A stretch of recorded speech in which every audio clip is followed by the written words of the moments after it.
Good morning students. From today onwards we are going to start revision lecture of unit number 1. It is basics of IC engine and fuel air cycle and actual cycle. So syllabus we have seen in this unit is basics of IC engine, heat engine, IC and internal combustion engine, external combustion engine, IC engine construction components and material, engine nomenclature, valve diagram, intake and exhaust valve system, and engine classification application. Also we have seen standard cycle and fuel air cycle. So fuel air cycle assumptions, comparison with air standard cycle, effect of variables on performance, actual engine cycle and various losses.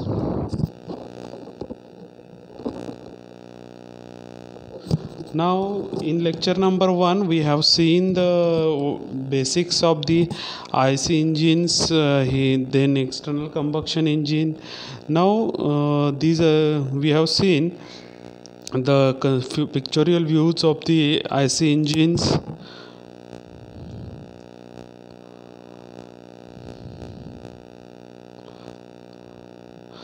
Now basics of IC engine, in this we have seen that what is by heat engine, then we have seen the internal combustion engine, external combustion engine. When power is produced inside the combustion chamber, then it is called as internal combustion engine. When power is developed outside the engine, then it is called as the external combustion engine. Then engine construction and components and the material and engine nomenclature and also application. We have seen the classification of the IC engine based on number of stroke per cycle. It is 4 stroke, 2 stroke, based on thermodynamic cycle, Otto cycle, diesel cycle and the dual cycle. Based on number of cylinder, it is single cylinder or multi cylinder. Also we have seen classification based on the arrangement of cylinder. When there is inline engine, V engines, radial engine, opposed cylinder engine, opposed piston engine. Based on ignition system, SI engine, CI engine. Based on cooling system, air cooled or liquid cooled system. So in this way we have classified the engines. Also we have seen the based on the fuel used, it is the petrol engine, diesel engine, gas engine, biofuel engines.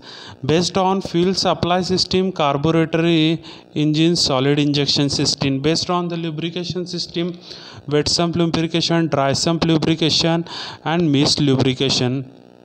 So engine components, various types of the parts of the engine, that is the inlet valve, exhaust valve, spark plug, combustion chamber, piston, cylinder, piston rings, crankshaft, oil pan. This is the constructional view of the parts of the IC engine. So engine component we have seen, it is the cylinder block and crankcase. So function of cylinder block is to hold the engine components and the water jackets, cooling water jackets, oil passage for the push rod, then fitment of crankshaft, lubrication pump, and it is made up of the gray or cast iron or aluminum alloy. So cylinder head, on the cylinder heads we have mounted the spark plug, injectors, valve opening closing, then combustion chamber mounted valve operating mechanism. So the material is made up of CI and aluminum alloy. Oil pan it is the oil sump and it is made up of the pressed steel sheet and aluminum alloy. So these are the components we have seen. Now next is the manifold, inlet manifold, exhaust manifold. It is air fuel intake and it is made up of the cast iron gaskets. These are the leak-proof sealing between the two components we have made up of from embossed steel, cork, special rubber. Then cylinder liners, these are reciprocating type in the combustible space, and steel alloy with silicon, manganese, nickel, chromium we have made up, and the it is classified in dry liners and wet liners. Then piston, to transmit the force, we are using the piston. It is lightweight and it has low thermal coefficient of expansion. From aluminum alloy we have manufactured the piston. Piston rings, high pressure leak proof sealing between the piston and cylinder. It is made up of the alloy of the cast iron and silicon, manganese and chromium. Connecting rod,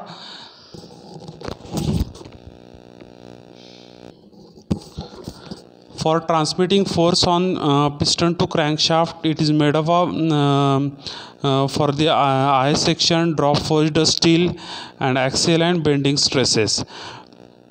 Now the piston or gudgeon pin we are saying for connecting the piston and with connecting rod. Case hardened steel we are using. Then crankshaft, for converting the reciprocating motion of the piston to the rotary motion we are using, and it is forged from spheroidal graphite iron. Main and big end bearings we are using for facilitating holding and friction free rotation of crankshaft. Babbitt material, aluminum, that is alloy of steel we are using. Then engine walls we have seen, and also we have seen the camshaft and the silencer. So these are the various components we have discussed in unit number 1. Next we are going to, this is the just we have taken the brief review of the engine parts.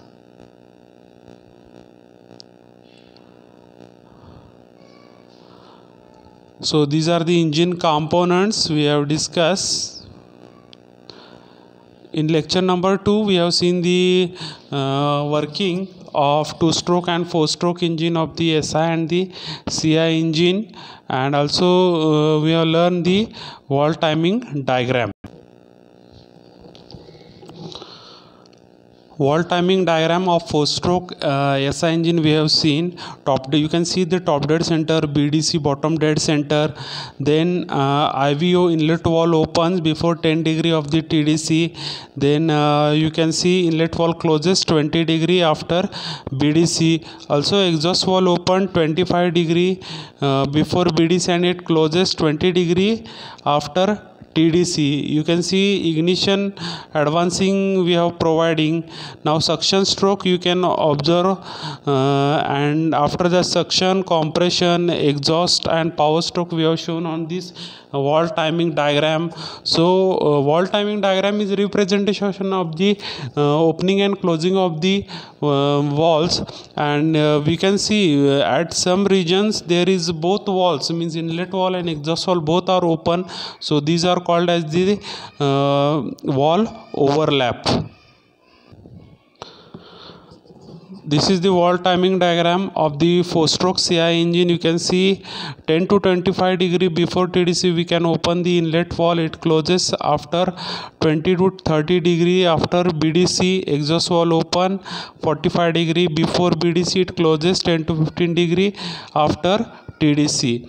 Also you can see in previous case we have we are providing this spark ignition. Now here you can see that suction stroke, expansion stroke, exhaust stroke, and then compression stroke. So all these stroke you can see. Also we have shown the valve overlap in this 4-stroke CI engine valve timing diagram.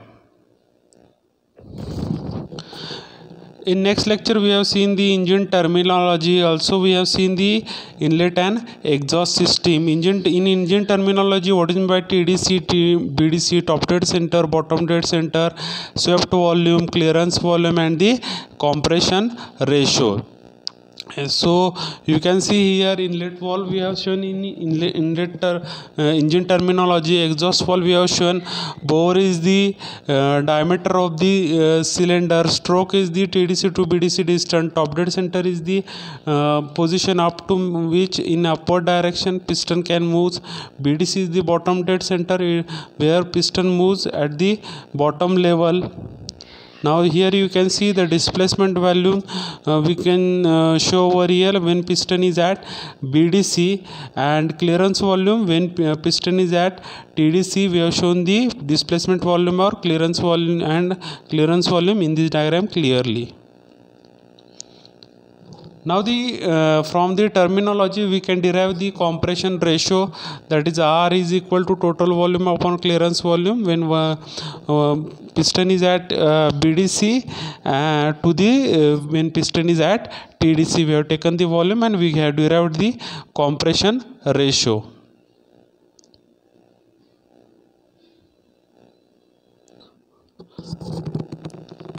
Next, engine intake system. In engine intake system, the air is coming into the carburetor from the air filter where foreign contaminants are removed, where air fuel mixture is prepared, and that air fuel mixture is supplied to the intake manifold of the engine. So this is the engine intake system.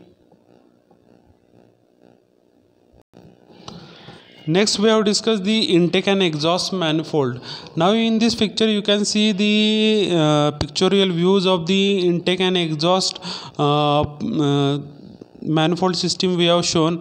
When these are connected from the carburetor to the engine cylinder, or then it is called as the intake manifold, and when from exhaust of the engine to the silencer, when it is connected, then it is called as the exhaust manifold system. Now the constructional view of the exhaust system, you can see from engine the gases, unburned gases will be supplied to the exhaust manifold, and from exhaust manifold it is supplied to the silencer or muffler, and from it is released into the atmospheric. Now in next lecture we have discussed the air standard cycle, some important thermodynamic aspects. Now in air standard cycle means what? Air standard cycles are defined as the cycles where we are using the perfect gas as a working fluid or medium, and working medium air behaves like an ideal or perfect, which follows the law PV equal to MRT. So while discussing the air standard cycle, some of the thermodynamics relations we have reviewed, that is PV equal to MRT, or we are saying that for 1 kg mole of the gas PV equal to RT.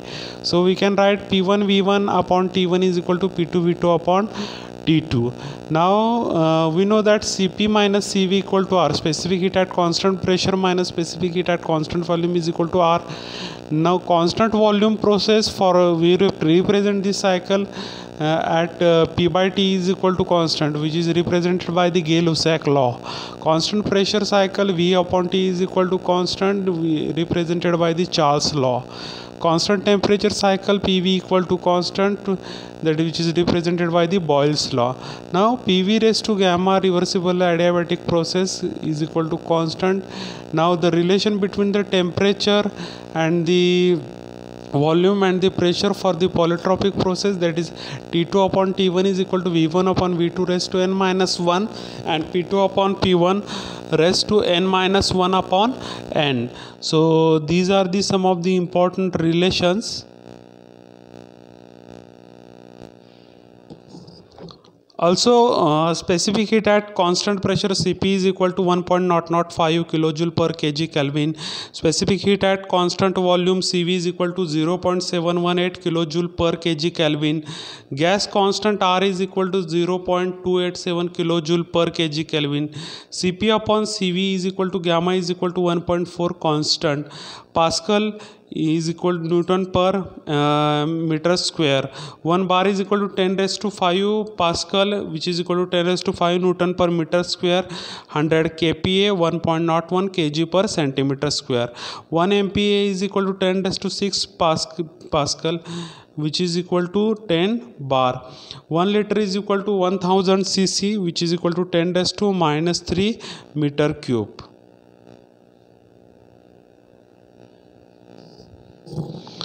We have discussed the idealized Otto cycle, or we are saying it as a constant volume cycle, because in this cycle you can see the heat addition and heat rejection is at constant volume. So we have plotted the PV plotting, that is 1 to 2 process, you can see that is adiabatic compression, 2 to 3 you can see the constant volume heat addition, and 3 to 4 in this process adiabatic expansion process we can take, and 4 to 1 constant volume heat rejection. So we can derive the efficiency formula, that is efficiency is equal to 1 minus 1 upon R raised to gamma minus 1. So this is the efficiency of the Otto cycle. Diesel cycle, so this is called as a constant pressure cycle because you can see the heat addition is at constant pressure, so we are saying it as a constant pressure cycle. This cycle is invented by the Diesel. Now here you can see 1 to 2 process adiabatic compression process, 2 to 3 process constant pressure heat addition process, 3 to 4 process adiabatic expansion process, and 4 to 1 that is constant volume heat rejection process. So we have plotted the PV diagram for so efficiency of the this Diesel cycle is equal to 1 minus 1 upon R raised to gamma minus 1, cutoff ratio raised to gamma minus of 1, adiabatic index into bracket cutoff ratio minus 1. So this is the efficiency of.